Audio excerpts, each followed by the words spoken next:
Good morning. Welcome to this lesson today. We're doing a lesson in Proverbs today. The name of this lesson is Dangerous Affairs. Okay, this is lesson number 13 in Proverbs. That's kind of a summation of chapter 7, verses 6 through 27, and the warnings that are there, okay, for people. All right, so let's say a quick word of prayer, and then we'll get started. We're going to be in Proverbs chapter 7, Proverbs chapter 7, verses 6 through 27. Proverbs 7, verses 6 through 27. All right, let's say a quick word of prayer. Dear Lord Jesus, we thank you for this day. We thank you for your grace. We thank you for your blessings, O Lord. Please help us to learn from this lesson, Lord. This lesson is so important to people today, and we need to take heed to it, Lord, and keep things and stop signs in our lives. Lord Jesus, we praise thee, and we thank thee for all that you do. In your name, Jesus, amen. All right, let's take a reading here real quick. Proverbs 7, verses 6 through 27. So Proverbs 7, 6 through 27. Okay. For at the window of my house I looked through my casement, and beheld among the simple ones. I discerned among the youths a young man void of understanding, passing through the street near her corner. And he went the way to her house in the twilight, in the evening, in the black and dark night. And behold, there met him a woman with the attire of a harlot, subtle of heart. She is loud and stubborn. Her feet abide not in her house. Now is she without, now in the streets, lieth in wait at every corner. She caught him and kissed him with an impudent face, and said unto him, I have peace offerings with me. This day have I paid my vows.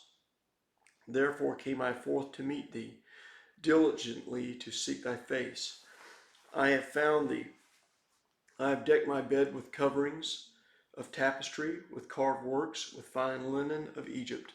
I have perfumed my bed with myrrh, aloes, and cinnamon.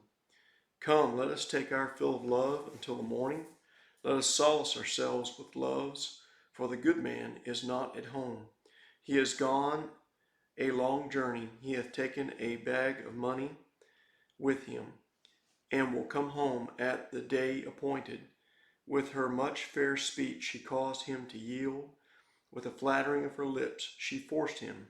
He goeth after her straightway, as an ox goeth to the slaughter, as a fool to the correction of the stocks, till a dart strike through his liver, and as a bird hasteth to the snare, and knoweth not that it is for his life. Hearken unto me now, therefore, O ye children, and attend to the words of my mouth. Let not thine heart decline to her ways. Go not astray in her paths. For she hath cast down many wounded, yea, many strong men have been slain by her. Her house is the way to hell, going down to the chambers of death. All right, so it's a very interesting topic today, and this topic here is very important. It's a dangerous affair. Okay, dangerous affair. All right, so let me give you kind of an opening precept to this thing. Okay, and these subjects I will kind of focus on today come from a sermon I heard by Stephen Davies, Dr. Stephen Davies. Okay, so a renowned minister out in North Carolina, Cary, North Carolina. He preaches and teaches at the Shepherd's Church. Okay, so but this subject here is pretty fascinating, and you as a person you must pay attention to your life and the steps you take in your life. But in January 2007, three young men were driving home after spending an evening at a bowling alley just outside of Tampa, Florida. Kevin was driving his white Camaro. His friend Brian was riding in the front passenger seat, and Randall was sitting in the back seat. Okay, these three young men. Even though it was getting late and it was dark, they knew that they had the right of way as they drove through an intersection on Keysville Road, or they assumed they had the right of way since there was no stop sign visible at the intersection. The trouble with that intersection is that the stop signs had been stolen, okay, earlier in the day, as a prank to cause traffic congestion and confusion. Only this time, the driver of a 2-ton Mack truck approaching the intersection thought he had the right of way as well, because his stop sign had also been stolen at that particular intersection. The collision at the intersection could be heard blocks away, and all 3 young men in the Camaro were instantly killed. As the investigation was conducted, some young men were caught who admitted to stealing several of the street signs and dumping them in the river outside of town. People today are stealing road signs at an alarming rate, okay?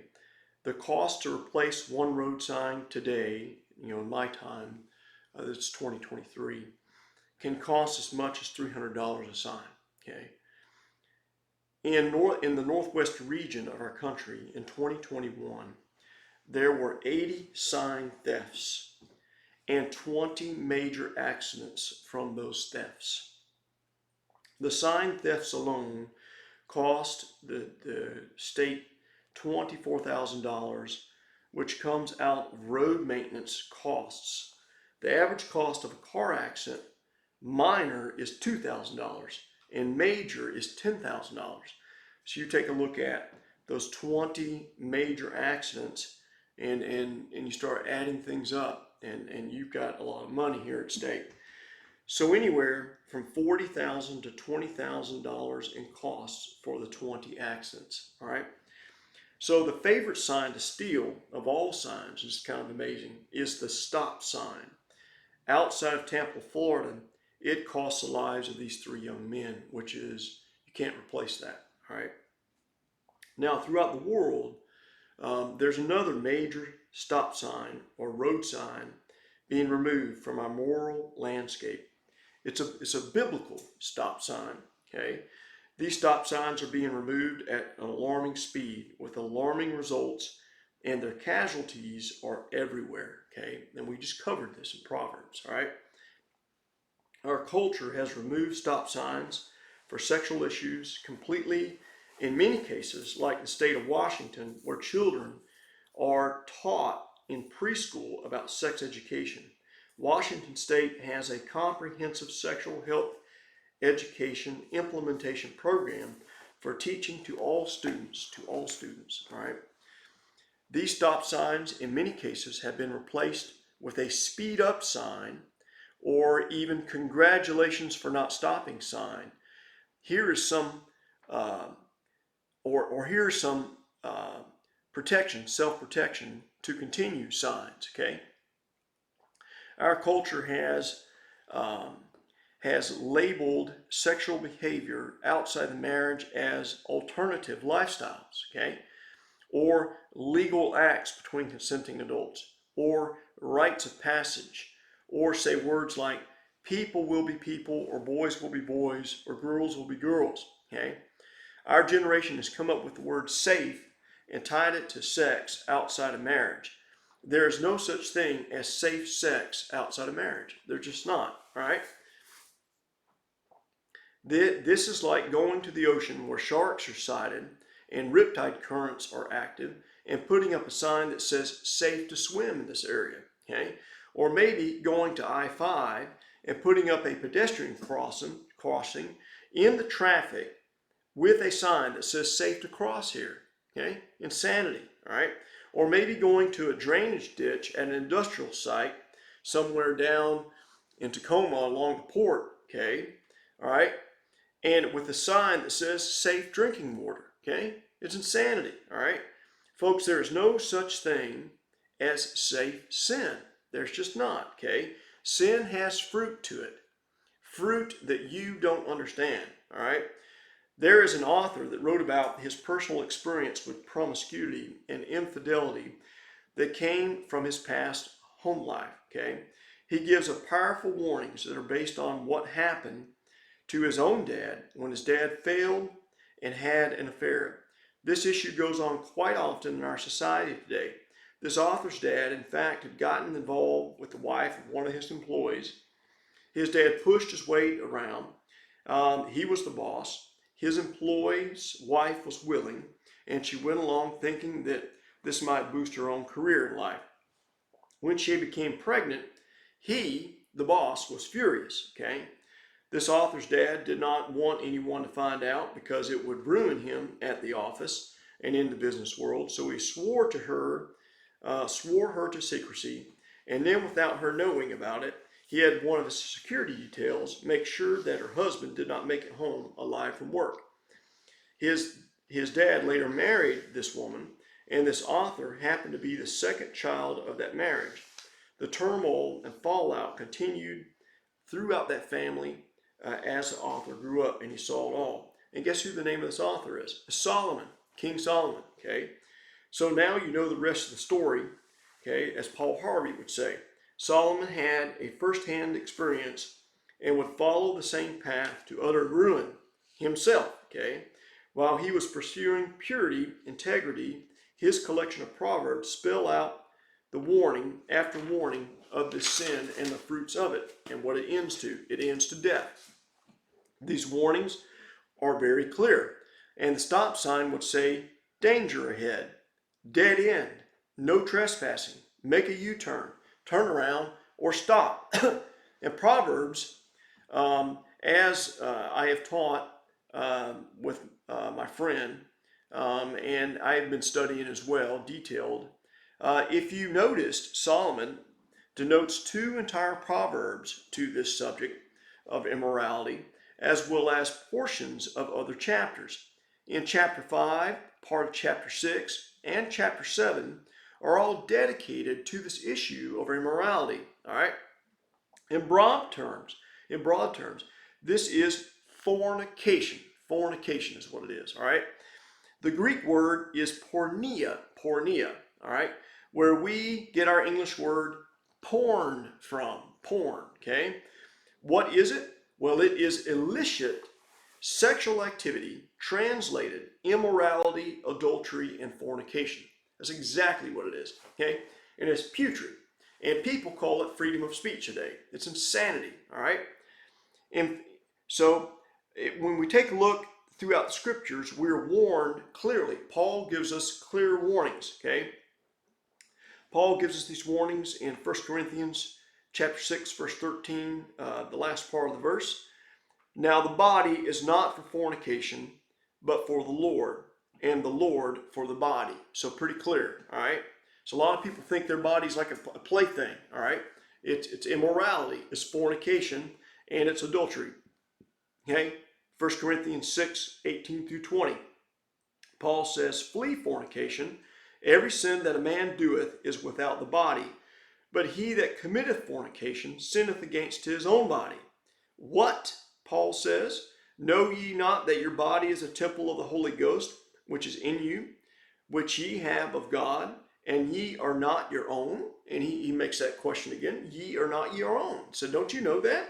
Okay. For ye are bought with a price. Therefore glorify God in your body and your spirit, which are God's. Now, how has immorality affected your life? All right. I know how it's affected my life. Okay. Have you felt the fruits of destruction from this? Okay. All the fruits. Yeah, I have too. It is horrific. All right. Maybe in your life, your parents' life, your friend's life, you've seen some type of immoral accident or immoral activity that continued, and next thing you know, the family is split up and the destruction of the household is great, okay? Maybe you've seen it in the news. I know I have in multiple cases. I've seen many of my friends' marriages break up. You know, it's horrific, all right, over immorality and adultery and fornication. You can see the shipwreck every place you turn nowadays. It's all over, okay? You see very few marriages that last anymore, okay? So the torn up marriages, destroyed lives, medical issues, abortions, kids in foster homes, wrecked finances, suicides, are just some of the issues from this, okay? I just saw a suicide last year that happened due to marital issues. This is a very, very dangerous affair. Okay? Proverbs 5, 3 through 6. The lips of the strange woman are as honeycomb, and her mouth is smoother than oil. This is very seductive here, okay? And it could be very, very seductive to a person if you're not paying attention to what's happening. Her end is bitter as wormwood, sharp as a two-edged sword. Her feet go down to death. Her steps take hold on hell, lest thou shouldest ponder the path of life. If you don't ponder what you're getting ready to do, this is exactly what's going to happen to you. Your feet are going to just go with that woman down to the steps of hell. That man, either or, okay, whether you're a woman or a man. The simple do not ponder the path of their life. So Solomon goes on to say here in the next verse, Proverbs 7, verses 6 through 8, for at the window of my house I looked through my casement, and beheld among the simple ones, I discerned among the youths, a young man void of understanding, passing through the street near her corner, and he went the way to her house. This young man is led of his lusts here. He's led of his lusts, okay? And has not pondered his way, okay? Just lest thou shouldest ponder the path of life. He hasn't pondered that at all, okay? He has ignored the stop signs, and he races toward destruction, straight toward destruction, okay? Proverbs 7, verses 9 through 15. In the twilight, in the evening, in the black and dark night, the attempt here is to hide the affair at night. So much evil is conducted every night in this world, you know. It's sadness, okay? This goes on every night, folks. It does. Every single night in this country. Sadness. And behold, there met him a woman with the attire of a harlot, subtle of heart. She is loud, stubborn. Her feet abide not in her house. Listen to this. It's terrible. This is what you see in bars around this country at night. Absolutely. Okay? Now is she without, now in the streets, lieth in wait every corner. Every bar, every night. Tell you what, sadness. She caught him, kissed him, and with imputed face said unto him, I have made my peace offerings with me. This day have I paid my vows. Therefore come I forth to meet thee diligently to seek thy face, and I have found thee. Okay? See? Sadness. This man here is seeking this woman, and this woman is seeking this man. It's likely that they planned this meeting. Neither one seems to care about the destruction that's going to happen or God's stop sign at all. Okay, these two individuals seem to be determined to have this immoral relationship. And the woman goes on to say, she says, I have decked my bed with coverings of tapestry, with carved works, with fine linen of Egypt. And in verse 17, I have perfumed my bed with myrrh, aloes, and cinnamon. So this mention shows a connection of wealth here. Connection of wealth is what it shows. Hey, these verses also show that these two people believe that they are worthy of this adulterous relationship. They absolutely do. All right. The people involved in adultery have always convinced themselves that and each other that they are worth more than their spouse can see. Okay. They are worth to each other more than their actual spouse can see in them. All right. And the person they see for adultery is truly able to appreciate them more than their spouse can. Okay, that's what's going on here. Okay, I saw this happen just last year. Okay, to a young couple. Sadness. Okay, people like this throw away the foundation of appreciation in a relationship, which is integrity, trust, and truth. Okay, the stop sign is completely ignored. Okay, they throw away their integrity. They throw away the trust they had with their spouse. They throw away the truth of marriage. Is what they do. Okay? Verse 18. Come, let us take our fill of love until morning. Let us solace ourselves with loves. For the good man is not at home. He has gone on a long journey, and he hath taken a bag of money with him and will come home at the day appointed. Sadness. An adulterous relationship. Okay? With her much fair speech, she caused him to yield. With the flattering of her lips, she forced him. The young man is now led to his disaster. The stop sign is ignored, and he goes straightway to the pit of hell. He goeth after her straightway as an ox goeth to slaughter, okay? As a fool to the correction of the stocks, till a dart strike through his liver, as a bird hasteth to the snare, knoweth not that this is for his life. Now so there now is, when you think about it, in adulterous affairs, there's a loss of health, okay? Explains it right here. A loss of wealth, okay? A period of unhappiness that lasts probably until the day you die, all right? Okay? So, folks, there is a stop sign, okay? And there are statistics on this, on the loss of health. People that get all types of diseases from adulterous and fornication, all types of these illicit activities, okay? There's a loss of wealth. If you break up your home, you fall apart, maybe the woman gets pregnant, okay? It's a loss of wealth every single time, all right? There's a period of unhappiness, a loss to the day of your death.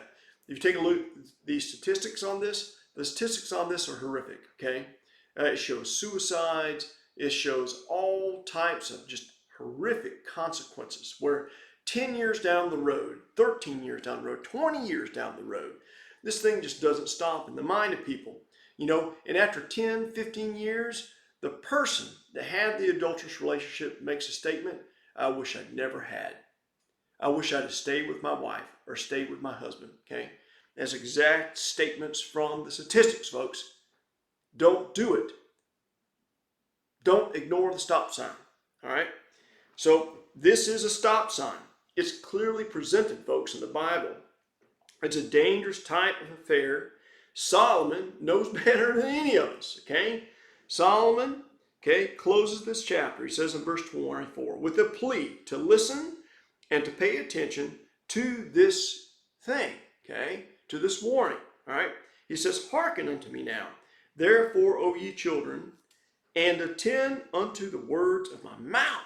He says, please listen, okay? Verse 25, he says, let not thine heart decline to her ways. Go not astray in her path. This is point blank a stop sign, okay? Why? Well, here is why, okay? Here's why. He finishes up the verse, he says, for she hath cast down many wounded. Okay? This young man is not the only one, okay? He's not the only one, all right? Yea, many strong men have been slain by her, all right? Wow, amazing, okay? You think about all the adulterous women over the years, okay? Over the millennia, okay? All the way back in time, all right? All the people have been slain, okay? Her house is the way to hell, going down to the chambers of death, okay? Pretty clear. Folks, this issue is not new, okay? It's been around a long, long time. The stop sign here has been here since the beginning of time. When God gave Eve to Adam, and he said a man should cleave unto his wife and they become one flesh, okay? That's the statement there. You marry and you stay together until the day you die, all right? Okay? So this issue is not new. The stop sign's always been there, okay? All right? We see it in the book of Genesis, okay? Often a society would base itself off of moral laws or on the Mosaic law, and within a period of short of 40 to 80 years, the stop sign for immorality and perversion is just torn down, torn right down, okay? We see this in our own country right now. The stop sign for this is just torn down, okay? There are men and women who are intent on destroying their own marriages. They're destroying their own morality, okay? They're destroying the marriages and the morality of this country as well, okay? The children watch them, okay? And they learn from them. They grow up, they do the same thing their parents do, okay? Sadness, absolute sadness. At the beginning of the mass proliferation of the internet in the early 2000s, a major network did an interview with a woman who had established her own adult internet site. At this time in the internet development, this was something new. Pornography was something new in 2000. The woman stated in the interview with a great deal of pride that the men who visited her site were men who probably had never cheated, never looked at Playboy, never bought the Playboy magazine, never bought the Hustler magazine, or went beyond the moral boundaries of their marriage or within their lives until the internet came along. She estimated that more than 600,000 men had visited her site.